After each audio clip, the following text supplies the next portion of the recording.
What this says is that the Irish people were deceived and misled. The government and indeed a senior minister made commitments that this would never happen, and this is happening. We're introducing a bill on pain relief today here in the Dáil. We're hoping that we will get cross-party support. It's a humane bill. It's built on compassion. It's not about politics, and we're urging all TDs to leave their politics one side and look at the compassion and the need for compassion and a humane response to the fact that we do have late-term abortions happening in this country. We know that from 2019 there were 100 late-term abortions. So what we're seeking to do is make provision in the Abortion Act for the administrating of pain relief, for pain relief to be administered to babies undergoing late-term abortions. What we were promised in the Dáil by Minister Harris at the time when he was Minister for Health, that no child would suffer. Now we have found out that he misled the Dáil and the children do suffer. And that's coming from the medical evidence of the doctors who are performing the abortions. Medical experts coming out saying they're physically sick, wanted to throw up. It's done for under the Animal Welfare Act. Animals have to be receive pain relief before there's a major operations or surgery. And I think we can't do it for a child. So I'd hope that they just accept this quietly. There's supposed to be a mid-term review. I'm thankful to Gript, but I'm appalled with RTE.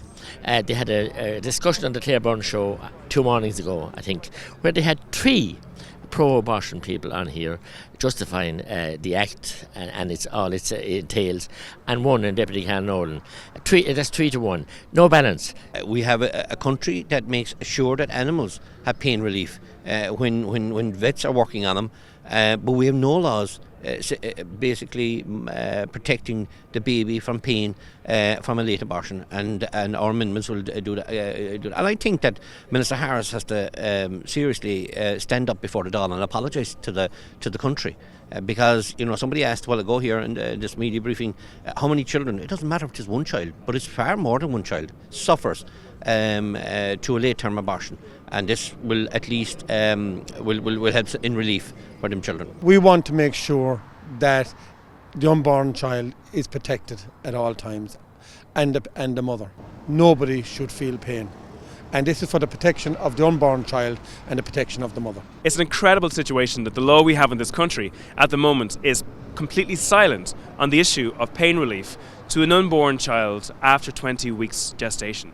That means that there's no clarity. We cannot be sure that babies, unborn babies, are receiving pain relief when potassium chloride has been injected into their hearts. It is, a law without compassion. It's an inhumane law.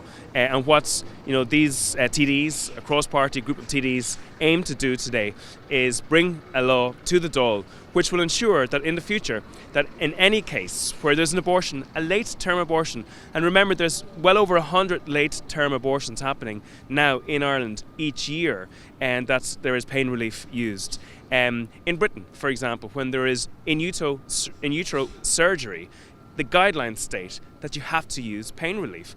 In this country, if you're carrying out surgery on an animal, primary legislation states that you have to use pain relief. And yet when we brought those motions, those amendments to the legislation in 2018, Fianna Fáil, Fine Gael, Labour and Sinn Féin all voted against pain relief being offered or being given to an unborn child after 20 weeks gestation. I think it's an incredibly inhumane situation. Unfortunately, most of the establishment media, like is a tradition in this country, is sweeping this under the carpet.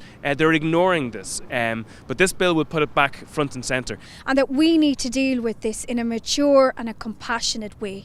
And the only way we can do that is by ensuring that pain relief is made available to every little unborn baby. Now, we know that pain relief is made available already for an unborn baby undergoing surgery. So why not extend that to the unborn baby who's having its life ended and would be in distress if they're not allowed the pain relief, or if the pain relief isn't administered?